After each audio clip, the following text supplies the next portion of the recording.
다 같이 자리에서 일어나셔서 하나님의 말씀 받겠습니다.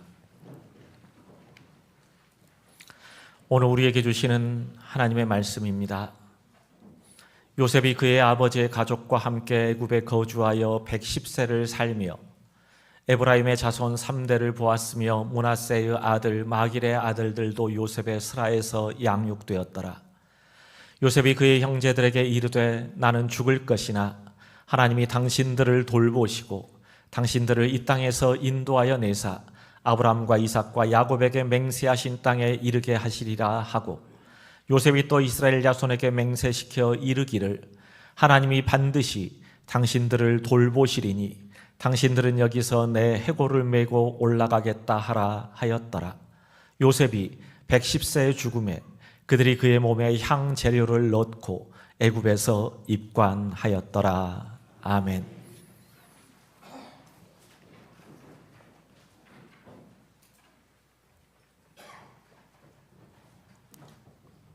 아멘. 감사합니다. 길고 지루했던 겨울이 지나고 이제 새 봄이 시작되어지는 3월의 첫날입니다. 이제 새 봄의 기운이 저와 여러분의 삶 가운데 가득하기를 바라며, 또 이제 만물이 생동할, 만물이 꽃을 피울 준비를 하는 것처럼 우리들의 삶과 또 우리들이 하는 모든 일들 가운데서도 하나님의 은혜로 아름답게 꽃 피어 나가실 수 있기를 주님의 이름으로 간절히 기도드립니다. 현대 종교음악의 아버지라고 불리우는 요한 세바스찬 바흐라는 사람이 있습니다. 바흐는 10살의 부모님이 모두 돌아가시고 그의 형들도 바흐를 돌보지 않았기 때문에 어린 시절을 고아처럼 보내게 됩니다. 하지만 그는 타고난 음악적 재능 때문에 교회 성가대로 그리고 오르간 연주자로 인정을 받으며 성장하게 됩니다. 성인이 된 후에 마리아 바르바라라는 여인과 결혼해서 7남매를 낳았는데 3명의 아이가 먼저 죽고 그의 아내도 세상을 떠나게 됩니다. 그 후에 안나 막달레라라는 여인과 재혼을 해서 13명의 자녀를 두었지만 그 가운데 9명이 먼저 죽게 됩니다. 또한 노년에는 앞을 보지 못할 정도로 눈이 어두웠고 뇌출혈로 쓰러져서 반신불수가 되기도 했습니다. 이처럼 바흐의 삶은 불행과 고통의 연속이었지만 그는 음악을 작곡하는 일을 포기하지 않았습니다.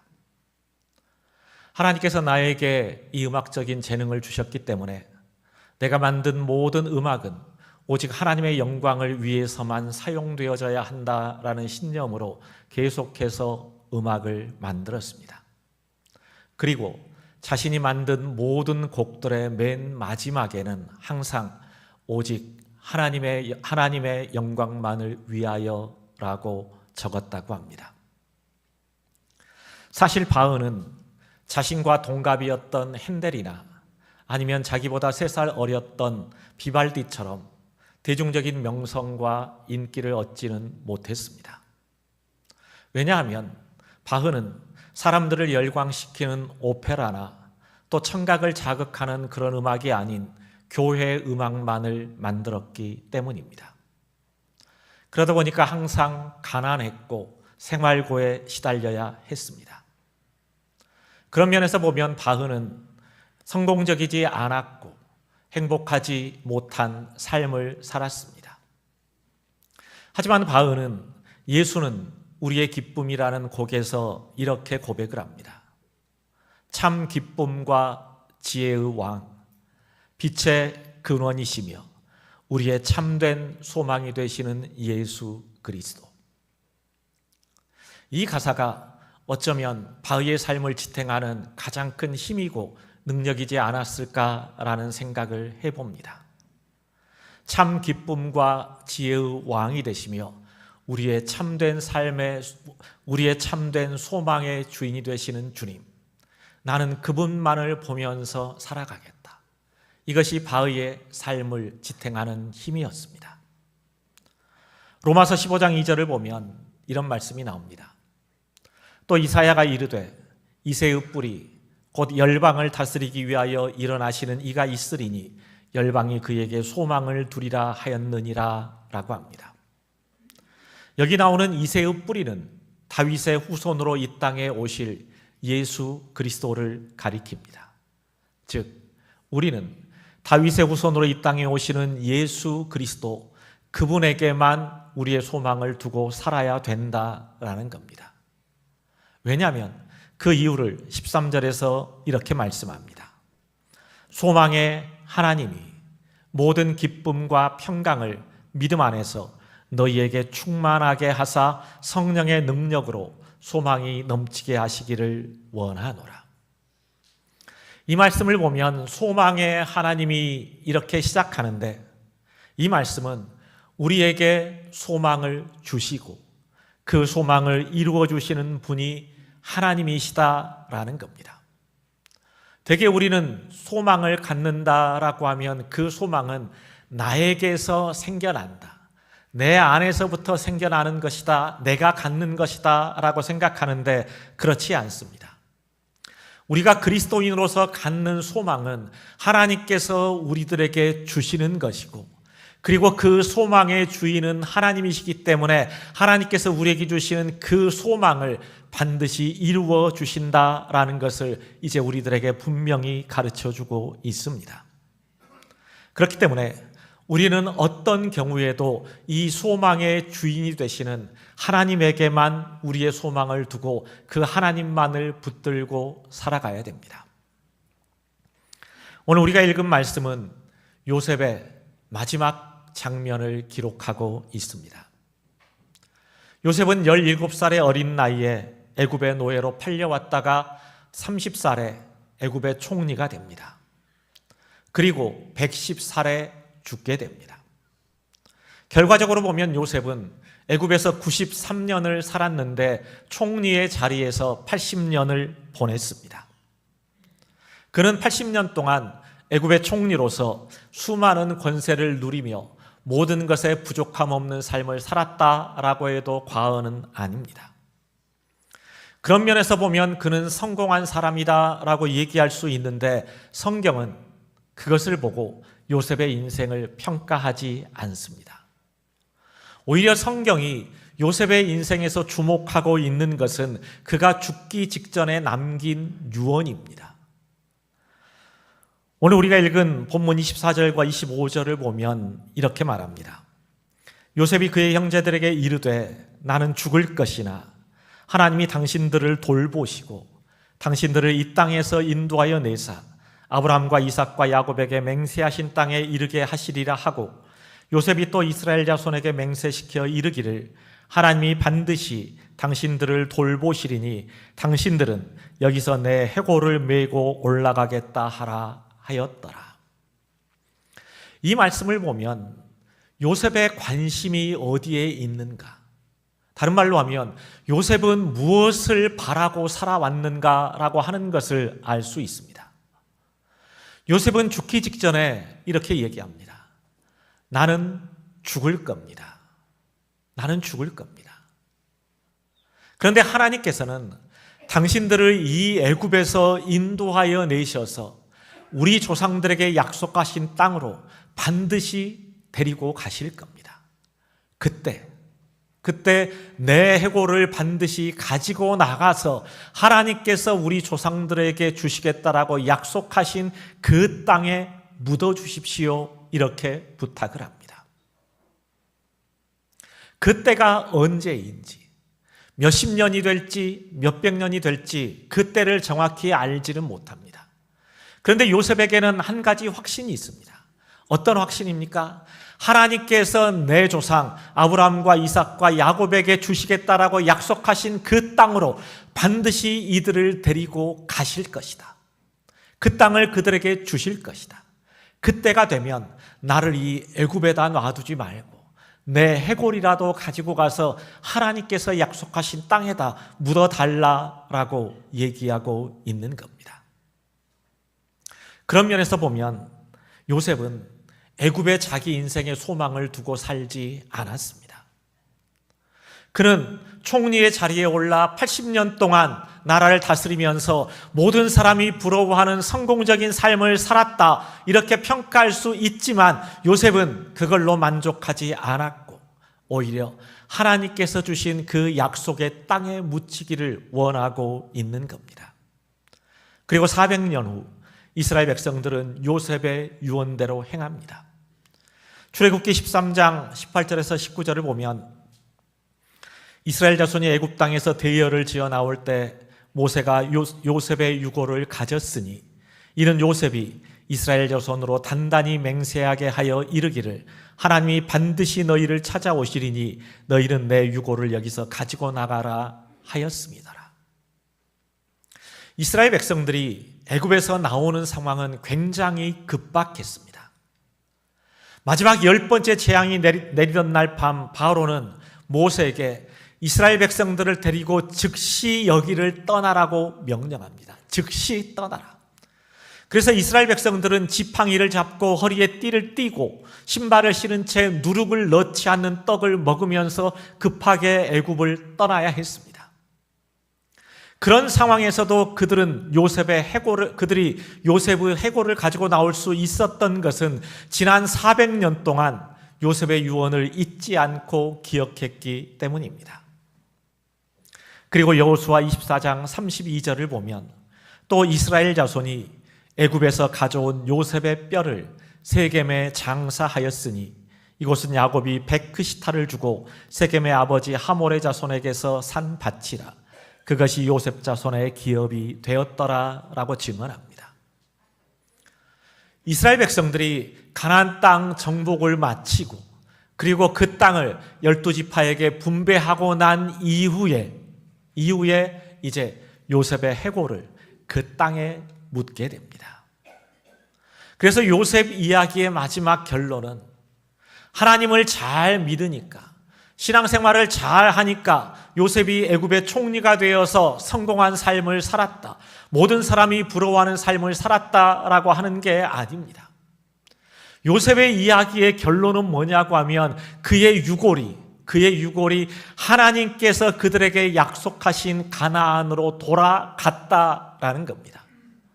그렇기 때문에 우리는 요셉의 삶을 통해서 하나님이 약속하신 것을 어떤 과정과 방법을 통해서 이루어 가시며 또 하나님께서 택한 백성들을 구원하기 위해 어떤 일을 행하시며 하나님께서 약속하신 바를 어떻게 이루시는가라고 하는 것에 초점을 두고 보아야 됩니다.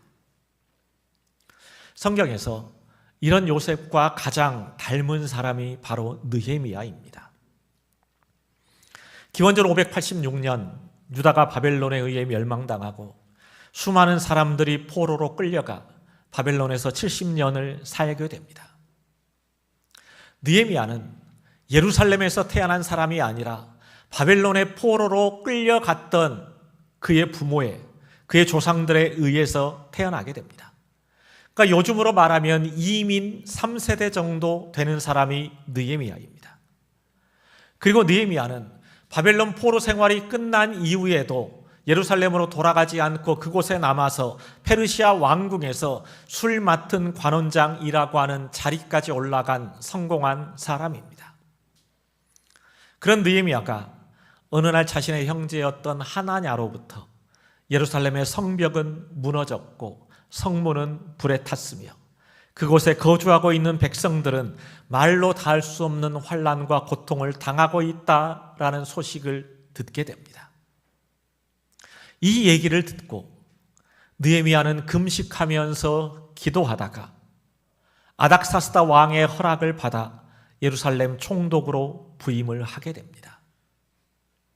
사실 이런 느헤미야의 행동은 쉽게 이해되지 않습니다. 우리로서는 굳이 왜 저렇게 해? 이런 의문을 가질 수 있습니다. 느헤미야는 바벨론에서 태어나고 바벨론에서 자랐고 지금은 페르시아 왕궁에서 일하고 있기 때문에 예루살렘은 한 번도 가본 적이 없습니다. 그러니까 예루살렘에 대한 기억도 없고 추억도 없습니다. 그렇다고 해서 그의 부모님이나 친척들이 예루살렘에 남아있는가 하면 그것도 아닙니다. 그 사람들이 보고 싶고 꼭 한 번은 가보고 싶은 그런 곳도 아닙니다. 그렇기 때문에 예루살렘의 형편을 듣고 예루살렘의 소식을 듣고 한 귀로 듣고 한 귀로 흘려 들어도 전혀 이상하지가 않습니다. 그런데 느헤미야는 왜 예루살렘의 소식을 듣고 금식하면서 기도했을까요? 또 자신이 직접 예루살렘의 총독으로 부임한 이유는 뭘까요? 그것은 예루살렘에 대한 어떤 환상이나 그리움 때문이 아닙니다. 예루살렘은 하나님의 도성으로 하나님의 약속이 있는 곳입니다. 그곳에서 하나님을 예배하며 하나님을 찬양하며 하나님의 백성으로 살아가는 일이 다시 회복되어지기를 간절히 바라고 소망했기 때문입니다.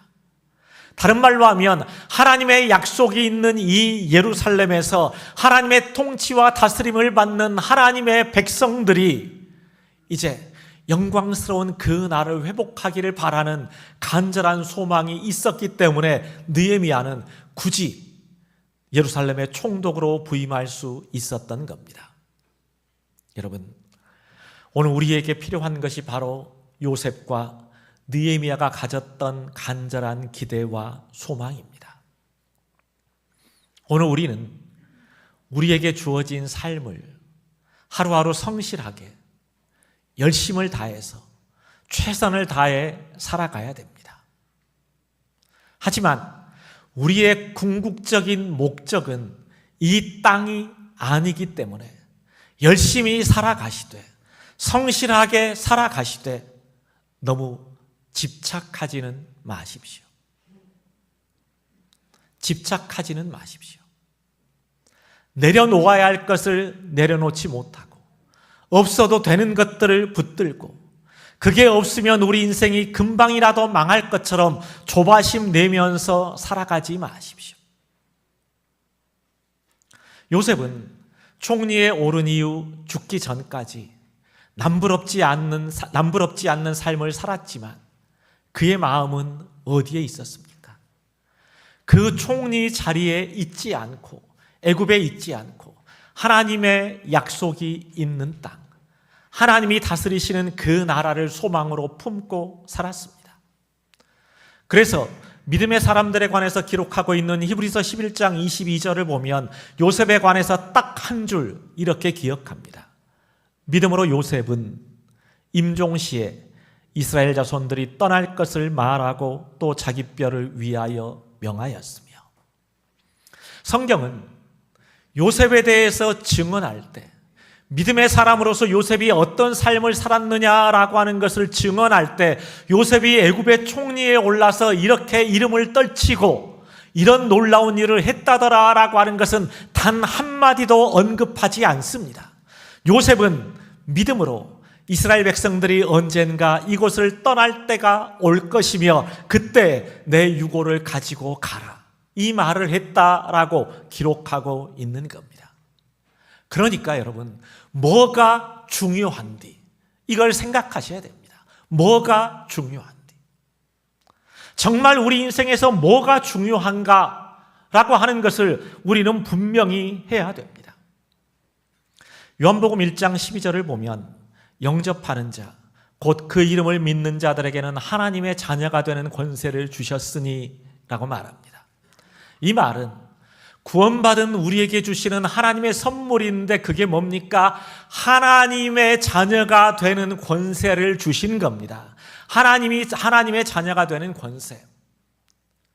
이 하나님의 자녀가 되는 권세는 세상에서 잘 먹고 잘 사는 것, 형통한 삶을 살아가는 것, 모든 사람들이 부러워하는 삶을 살아가는 것, 애굽에서의 형통 이런 게 아닙니다. 하나님께서 우리들에게 약속하신 것들을 이제 우리가 물려받을 수 있는 자격을 얻었다는 것이고, 이제 우리가 그것을 얻을 그날까지 하나님이 주시는 소망을 품고 살아가는 사람이 되었다라는 겁니다.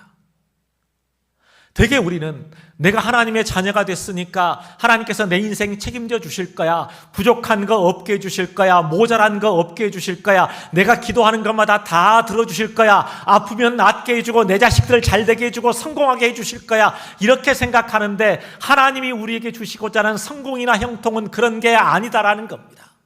요셉이 애굽에서 총리로 누렸던 그 부귀영화를 우리는 원하지만 하나님이 우리에게 주시고자 하는 건 그런 게 아니다라는 겁니다.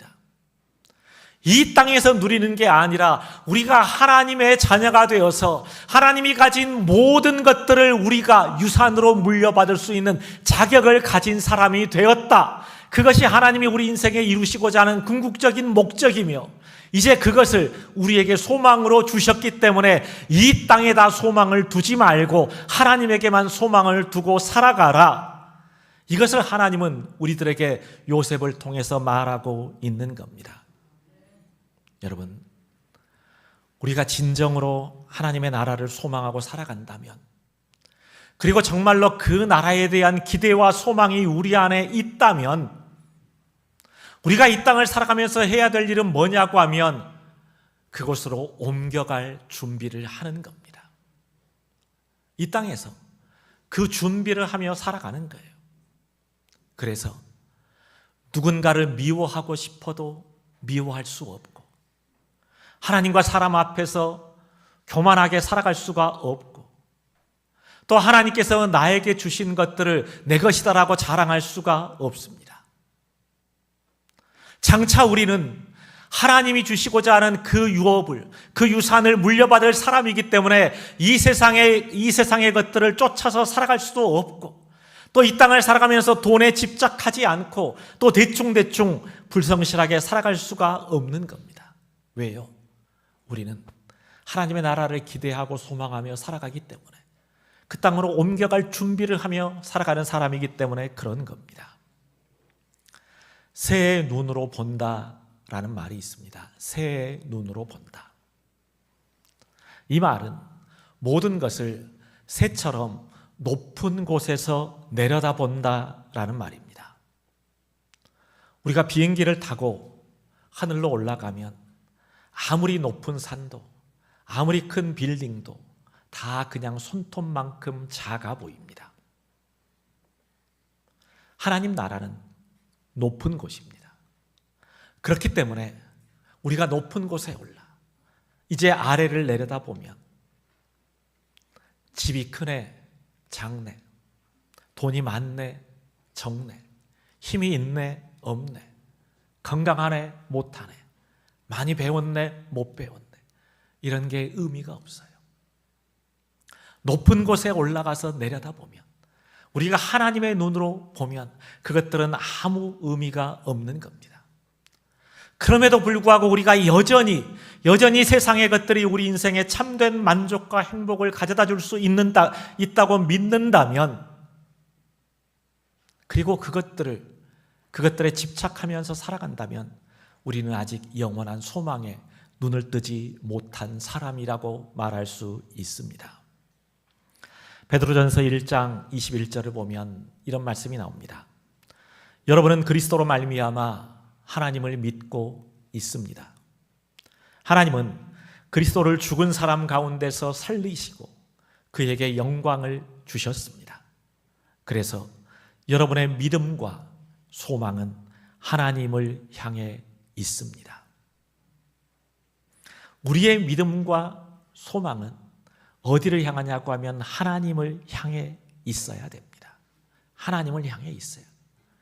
이 세상에 있는 게 아니라, 우리의 시선이 세상에 머무는 게 아니라 하나님을 향하고 하나님을 바라볼 수 있어야 됩니다. 왜냐하면 이 믿음과 소망의 주인이 바로 하나님이시기 때문입니다. 천상병 시인이 쓴 귀천이라는 시가 있습니다. 읽어드리겠습니다. 나 하늘로 돌아가리라. 새벽빛과 닿으면 쓰러지는 이슬 더불어 손에 손을 잡고 나 하늘로 돌아가리라. 노을빛 함께 단 둘이서 기슭에서 놀다가 구름 손짓하면은 나 하늘로 돌아가리라.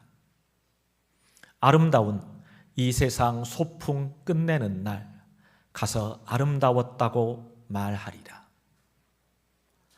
천상병 시인이 우리 인생을 소풍에 비유하고 있습니다. 그런데 천상병 시인의 삶은 소풍이 아니었어요. 그는 동백님 사건이라고 하는 간첩단 사건에 연루가 되어져서 누명을 쓴 거죠. 간첩단 조작 사건에 가담했다라는 누명을 쓰고 그 당시 중앙정보부에 끌려가 엄청난 고문을 당했습니다. 그래서 그 고문의 후유증으로 정상적인 삶이 불가능했습니다.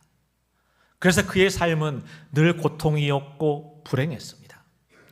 그런데 천상병 시인은 자신의 삶을 소풍에 비유합니다. 우리가 어렸을 때 소풍을 간다고 하면 얼마나 신납니까? 얼마나 기대가 됩니까? 소풍 가기 전날 밤은 잠도 잘 오지 않습니다. 그런 기대와 설렘을 가지고 이제 우리는 소풍을 준비합니다. 그런데 그 소풍이 끝나면 어디로 갑니까? 집으로 돌아오는 겁니다. 천상병 시인이 우리 인생을 소풍에 비유했던 것은 우리 인생이 결국에는 돌아갈 때가 있고 돌아갈 날이 있고 돌아갈 곳이 있다라는 것을 우리들에게 알려주기 위해서입니다. 우리의 삶은 소풍처럼 잠깐 지나가는 찰나에 불과합니다. 우리가 이 땅에서의 소풍을 마치고 주님 앞에 섰을 때 하나님의 나라를 소망으로 품고 믿음으로 살았던 우리의 삶이 아름다웠다고 고백할 수 있도록 요셉처럼 하나님의 약속을 항상 마음에 품고 살아가는 저와 여러분이 되시기를 주님의 이름으로 간절히 기도드립니다. 시간 우리 시선이라고 하는 찬양 함께 부르시겠습니다.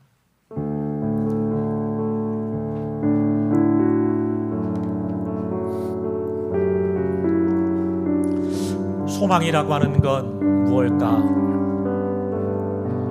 그건 하나님 바라기라고 저는 생각합니다. 우리의 시선을 하나님을 향해 두는 것, 우리의 마음을 하나님을 향해 두는 것, 그것이 바로 소망의 시작입니다. 우리가 이 땅의 것들을 바라보고 살아가면 결국 얻을 수 있는 것들은 땅의 것들밖에 없습니다. 그런데 우리의 시선이 항상 하나님을 향해 있다면, 우리의 시선이 하나님을 향해 고정되어져 있다면 우리가 하나님이 꾸시는 꿈을 꾸게 되고 하나님의 비전을 우리가 품을 수 있게 되고 또 매 순간마다 살아 역사하시는 하나님의 은혜와 능력과 사랑을 우리가 풍성히 경험하며 살아갈 수가 있게 됩니다. 그러면 우리는 이 땅에서 하나님의 나라, 작은 천국의 기쁨과 또 영광을 맛보고 누리며 살아갈 수가 있습니다. 그래서 우리가 소망을 품고 살아가는 것, 우리의 시선을 하나님에게 두고 살아가는 게 중요합니다. 오늘 우리에게 주신 말씀 기억하면서 함께 우리 찬양 부르시겠습니다.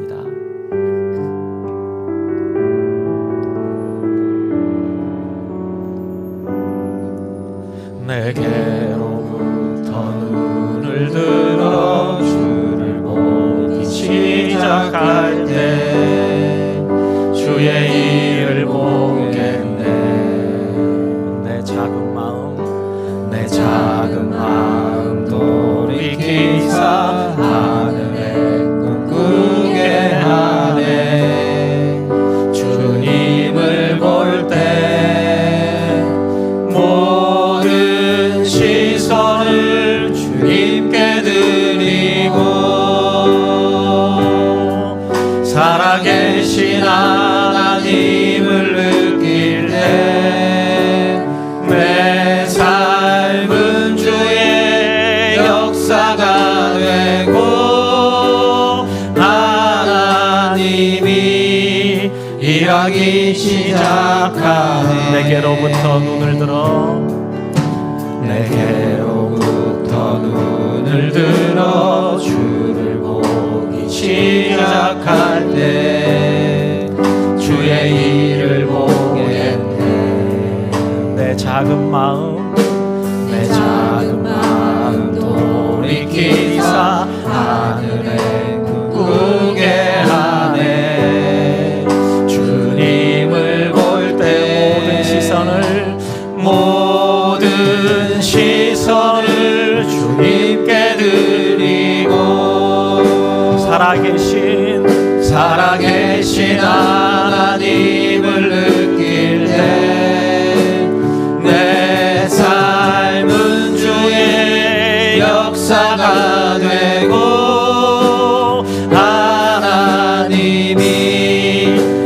일하기 시작하네. 모든 시선을 주님께 드리고 전능하신 하나님을 느낄 때 전능하신 하나님을 느낄 때 세상은 주의 나라가 되고 하나님이 일하기 시작. 모든 시선을 주님께 모든 시선을 주님께 드리고 살아계신 하나님을 느낄 때 살아계신 하나님을 느낄 때 내 삶은 주의 역사가 되고 하나님이 일하기 시작. 다시 한번 고백합니다. 모든 시선을 주님께 드리고 전능하신 하나님을 배울 때 전능하신 하나님을 느낄 때 세상은 주의 나라가 되고 하나님이 일하기 시작하네.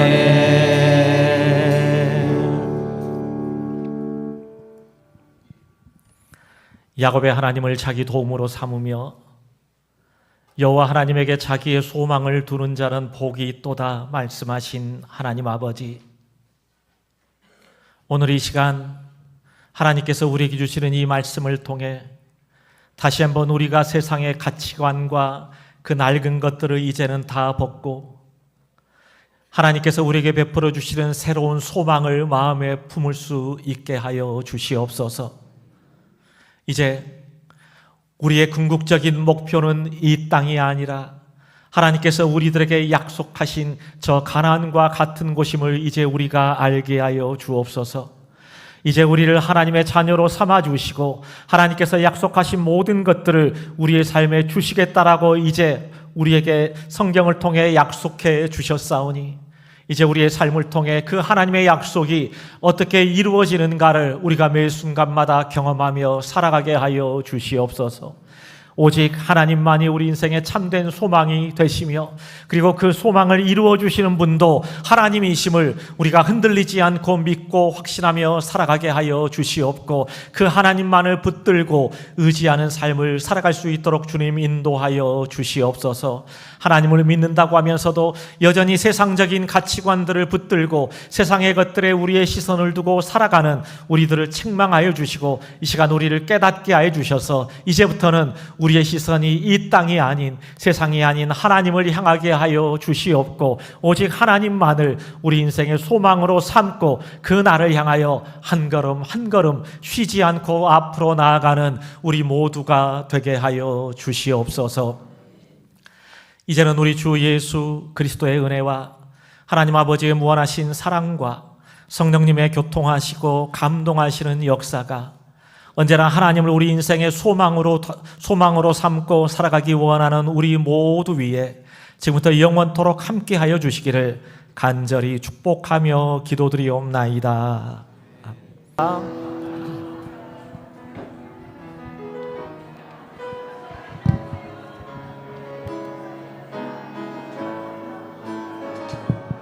한나의 연단 안 놔주세요.